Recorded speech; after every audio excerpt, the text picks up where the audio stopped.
Welcome to another episode of Paragon's Favorite Stuff. My name is Drake Roberts, and in this series I show you all of the things that my partner Monique and I have found most useful aboard our 42-foot sailboat named Paragon. We're making these Paragon's Favorite Stuff videos about once a month, in addition to our regular story episodes that tell the ongoing story of our cruising life, voyaging all over the Atlantic. In our last video, I showed you all of the incredible LED lights that we have aboard our boat. In case you missed that one, then you can click on the link right there to get caught up. In today's video, I'm going to show you something entirely different. Pressure canning meats for long-term storage that doesn't require any refrigeration.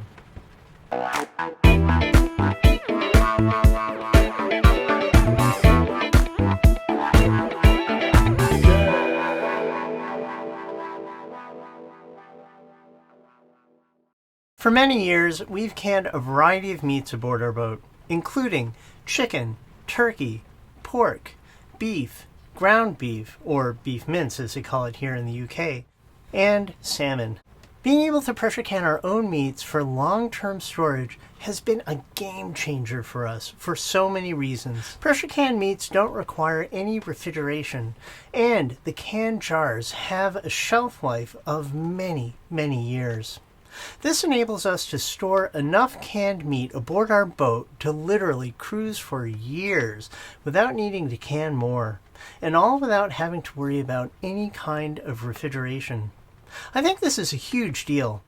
There were times when I stocked our freezer full of a ton of meat, only to later have something go wrong with our refrigeration, and then we lost all of it.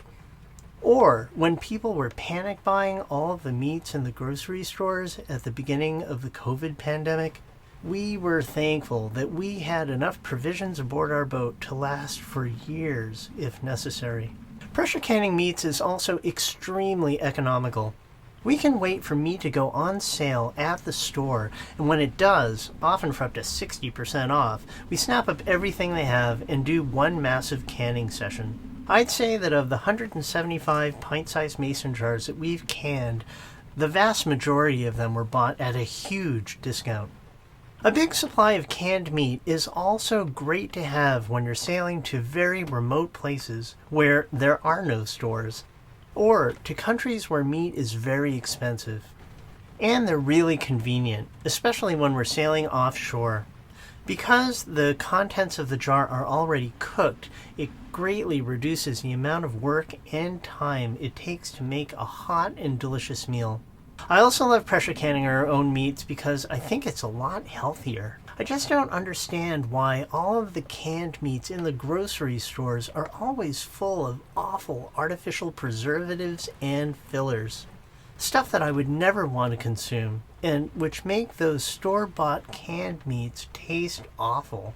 When I can our own meats, I just use high-quality meat and don't add any of that additional junk. Our canned meats always have the maximum nutritional value and taste absolutely delicious. The consistency of canned meats is different.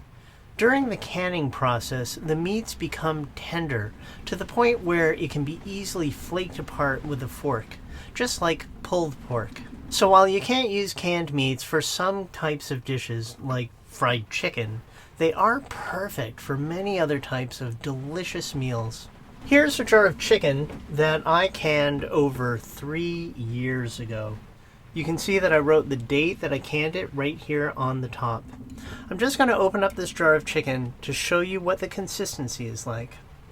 So I'm going to undo this screw band and then use a can opener. There we go. There it is. This is chicken breast that I canned over 3 years ago. I'll just put it in. Oh, and it smells delicious. I can smell it out of the jar. The broth that's created during the canning process is fantastic. It is the best chicken soup stock that you'll ever find. So here, we'll put it in the jar. That's what it looks like right out of the jar. That's what the consistency is like of canned chicken breast. It's juicy, tender, and packed full of nutrition and flavor.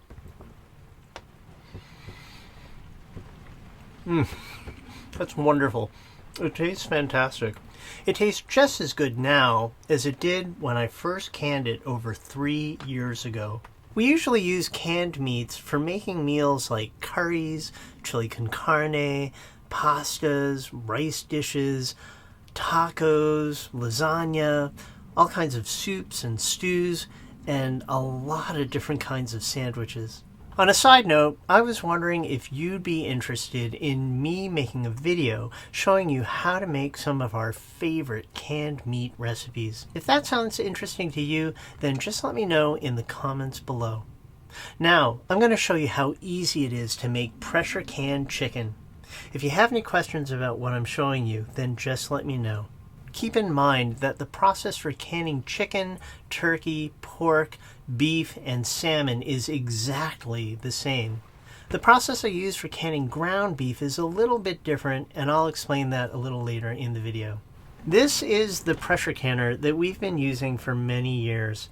It's made by an American company called Presto, and it's specifically designed for canning. It can be used to can meats in up to 8 of these mason jars at a time. You put the meat in the jar and then cover the jar and put it in the pressure canner. Then you put the pressure canner on your propane stove, and as it heats up, the contents of the jar get so hot that the heat destroys any living bacteria that's in the jar. The contents of the jar also expand as it heats up, and then later, as it cools back down, there's this shrinking or contraction. And as that happens, this special lid gets sucked down onto the rim of the jar. This creates a really strong vacuum seal, which makes it impossible for air to get into the jar, which would bring with it living bacteria that would cause the contents to spoil. It's really amazing. The contents are now in this sort of state of suspended animation. While the heat destroys all of the living bacteria in the jar, virtually all of the meat's nutrients and flavor remain intact. Now we'll go through all of the parts in greater detail. The glass mason jars, lids, and sealing rings are designed for canning. The jars and sealing rings can be reused an infinite number of times.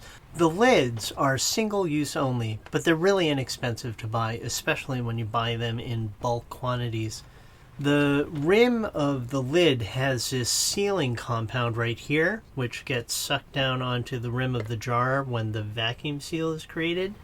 Also, the center of the lid pops down when the vacuum seal is created.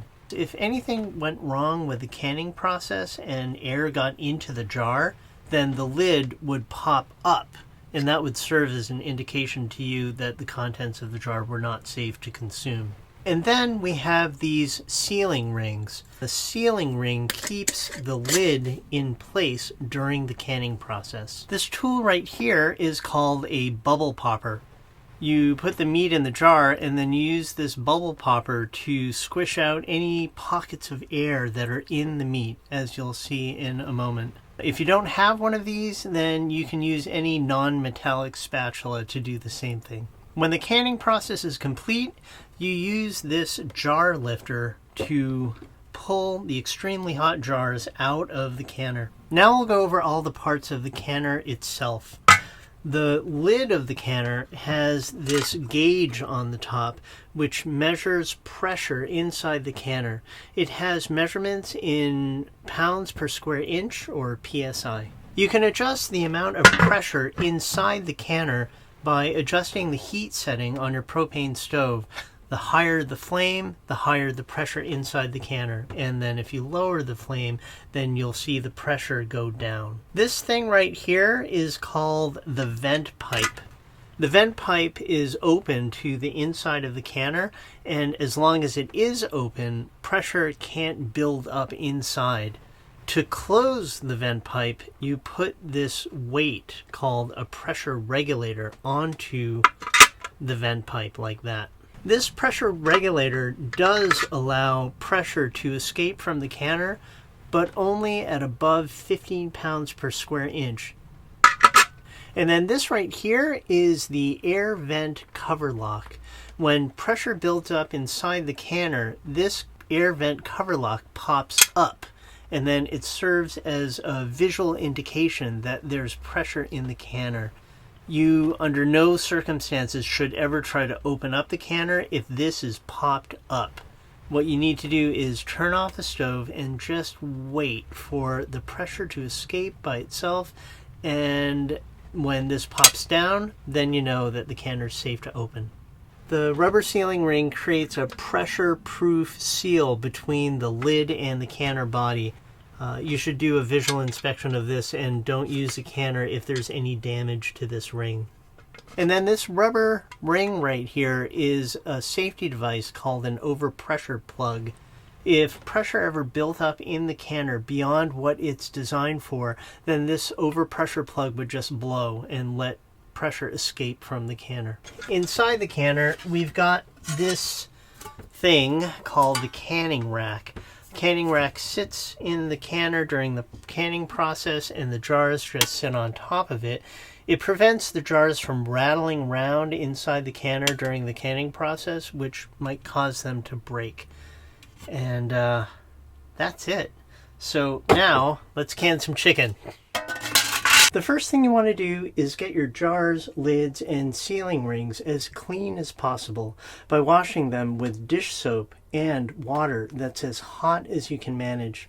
We don't have hot water going to our galley faucet, so I'm going to use hot water from this electric kettle to wash out the jars by hand, and I'm also going to fill this sprayer with hot water so that I can use it to give the inside of the jars a really good rinse. I'm just going to put some dish soap in each of these jars. A little bit of hot water in each one. Put the hot water in the sprayer. That's super hot.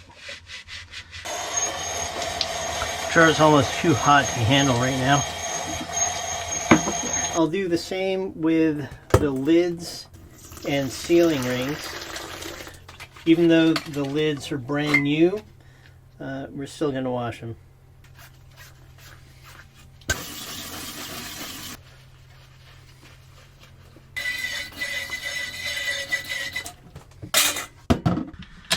Right here, I've got this gigantic economy pack of chicken breast that I got at the local grocery store.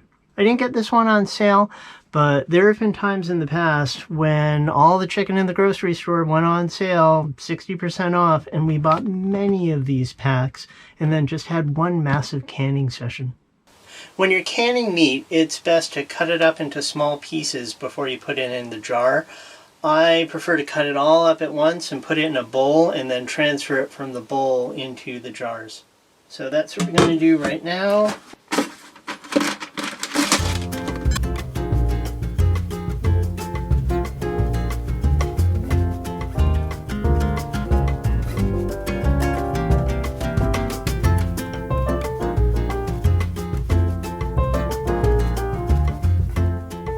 Then I fill the jars with the chicken from the bowl.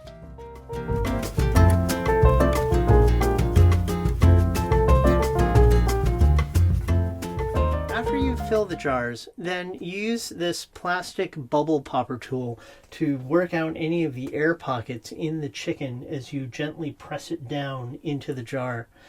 It's also really important that you leave exactly 1 inch of airspace in the top of the jar. This is because the contents will expand during the canning process. There's this line right here in the jar. That's there to show you where that 1 inch of airspace is. So just make sure you don't have any chicken above that line. And then you see here we've got these big pockets of air in the chicken. That's what the bubble popper tool is for. What you do is you gently press down on the chicken as you move the bubble popper tool down the inside of the jar, and that works out all of the air pockets in the chicken.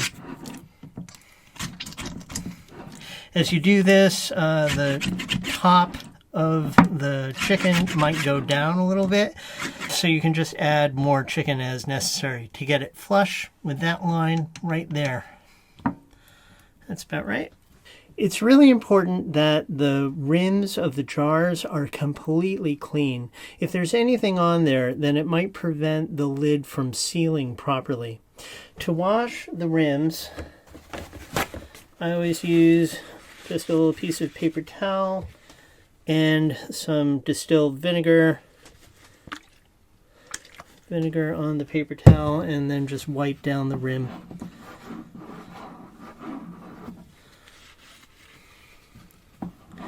Making sure that there's absolutely nothing on there. After you're sure that the rims of the jars are completely clean, then you can put the lids on. Just take the lid and place it on top. Then you put the sealing rings on by screwing them onto the jar. Just do it finger tight, not too tight. If you do it too tight, then the lids can become damaged when the contents are expanding. Just finger tight. Okay, now we're ready to put them in the canner. Next, put the canning lid in the canner and then fill it with exactly 3 quarts of water. However, it's not necessary to measure the 3 quarts because there's a little tick mark on the inside of the canner to show you exactly where the water level should be when you've got 3 quarts in there. The tick mark is right there, so you fill it up to that mark.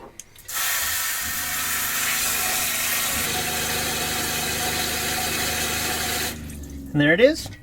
Now we can add the cans. The Presto 16-quart canner can can up to 8 1-pint size mason jars at a time. Presto does make a 32-quart version of this canner that can can up to 16 jars at a time, but we couldn't fit that on Paragon because it's a lot higher and we don't have the vertical clearance that we would need for it. Canning just 8 jars at a time is fine. So now we can put the lid on, and before we do that, you have to check that the sealing ring is undamaged, and you also need to make sure that the vent pipe is unobstructed.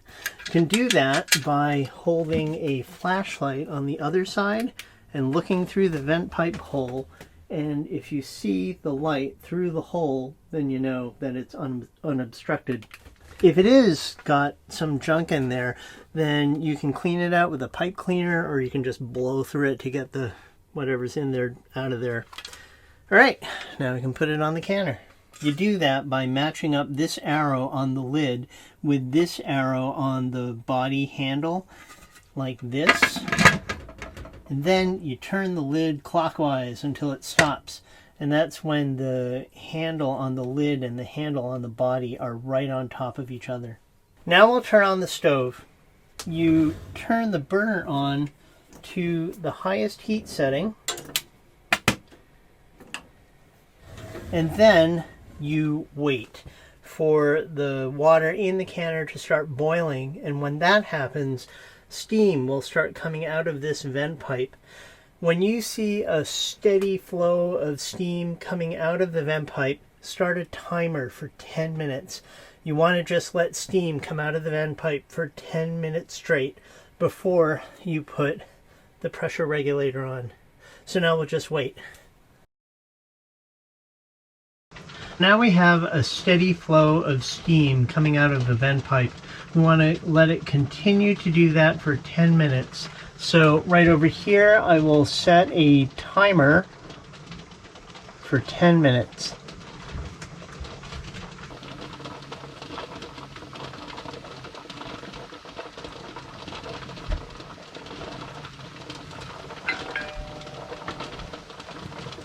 So now that we've had a steady flow of steam coming out of the vent pipe, you take this pressure regulator and put it over the vent pipe.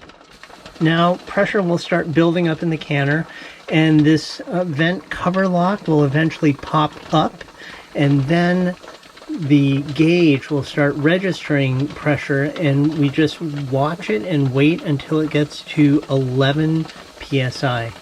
When it does get to 11 psi, then we set another timer for 75 minutes.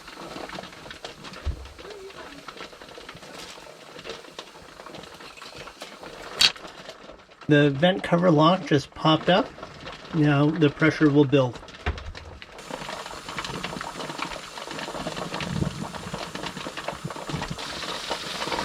So now you can see that the pressure has reached 11 pounds per square inch. Now we set a timer for 75 minutes, and we just watch that pressure gauge, and if it goes a little too high, like if it gets up to 14 or 15, then we bring the pressure down by making the flame a little bit smaller.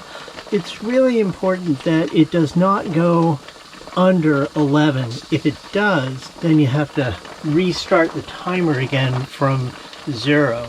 So it's okay if it goes higher, just don't let it go under 11 pounds per square inch for 75 minutes. While we're waiting for the 75-minute timer to finish, I'd like to say thank you to our wonderful sponsor for this video, Skillshare. Skillshare is an online learning community that has thousands of classes on a huge variety of topics. If there's a particular skill that you want to learn, then you'll probably find a class on it at Skillshare. Most of the classes are under 60 minutes long. Every class has a discussion forum where you can converse with other members, and a project where you can submit your work for feedback. I just took another fantastic class called Film Lighting Made Simple. The class was created by one of my favorite Skillshare teachers, filmmaker Dan Liu. In the class, Dan Liu teaches how to create beautiful cinematic lighting for video. I think she did a fantastic job of explaining lighting concepts and showing how to use different types of lights for maximum effect. I found the class to be straightforward, easy to understand, and inspiring. And I really appreciated Dan Liu's answers to the many questions that people posted in the discussion forum. I'm looking forward to using what I learned in the class in my future video productions. What new skill would you like to learn? The first 1,000 people to use our link in the video description will get a free 1-month trial of Skillshare. Click on the link in the video description and start your free trial today.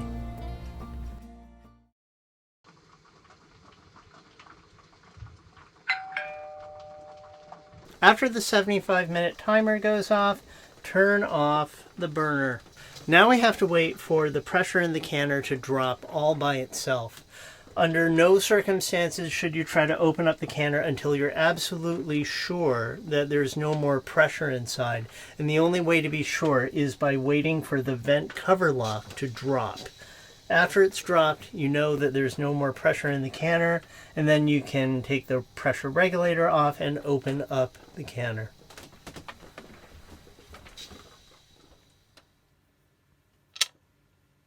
After the vent cover lock is dropped, then you know that there's no more pressure in the canner and it's safe to open up. It's still very important to remember, though, that the contents are extremely hot. So you've got to be careful when you take the lid off. Take the pressure regulator off and then open up the lid and hold the lid so it's sort of like a shield to protect you from any steam that might escape from the canner. When you're using the jar lifter to lift the hot jars out of the canner, do it gently. Don't put too much pressure on the jar lifter, just enough to lift the jar out, because the contents of the jars are still shrinking, so the vacuum seal is forming right now. And if you squeeze too hard on the jar lifter, then you might disturb the lid and break that seal and lose some of the vacuum that's in the jar. And there we are, canned chicken. We'll leave these here overnight and then we'll clean them tomorrow. Okay, it's the next day and now the jars are completely cooled down and the vacuum seals have been created. Now we can take the screw rings off. The lids are firmly attached to the rims of the jars. They're held on by nothing other than suction, and it's so strong that you can't take the lids off with your bare hands. The only way you can get this lid off is with a can opener used to pry the lid off, as I showed you earlier. Any bacteria in the jar has been completely destroyed, and the vacuum seal prevents any air and new bacteria from getting into the jar, so the contents are preserved. It's important that you wash the jars now because they are coated with a chicken broth that's left over from the canning process. After they've dried, write down the date and the contents on the lid with a permanent marker, and boom, you're done. Some people put the screw bands back on the jars after the canning process, but I don't do that. I figured that if something did go wrong with the canning process, then air would eventually get into the jar and then the lid would fall off. So I keep the screw band on there, because if that did happen, then the screw band would keep the lid on enough so that the contents would stay in the jar. We actually have had only one jar where the seal failed. I opened up the screw band and the lid just came off by itself, and I knew that the contents were not safe to eat. The important thing to remember is that when you are opening a jar with a can opener to break that seal, you have to listen for that vacuum seal being broken. I'll just replay the video from earlier where I opened up that jar of chicken that we canned over 3 years ago so you can hear it again. Did you hear that sound of the vacuum seal being broken?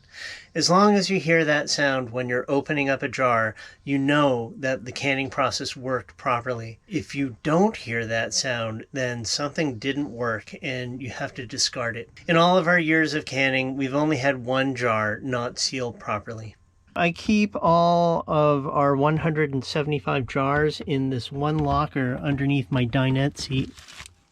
I made these protective jackets for the jars out of Reflectix, which is this bubble wrap that's covered with aluminum foil. They've done a really good job at protecting the jars, even stacked on top of each other. We have never broken a jar. In the locker, every once in a while, I rotate the stock so that the older jars are at the top, so we eat them first. One last thing. I mentioned earlier that the canning process for chicken, pork, turkey, beef, and salmon is all the same. But the process for canning ground beef is a little bit different. With ground beef, I always use the lowest fat version that I can find, and then cook it all in a skillet and drain off any more fat. Then I fill the jar with the cooked ground beef up to the rim, and also fill the jar with beef stock that I made from a bouillon cube. The rest of the process is exactly the same. If you have any questions or comments about the canning process, or if there's anything aboard our boat that you'd like us to cover in future episodes, then please let us know in the comments below. I hope you've enjoyed this video. If you did, then please click the thumbs up button. Thanks for watching. We'll see you in the next video.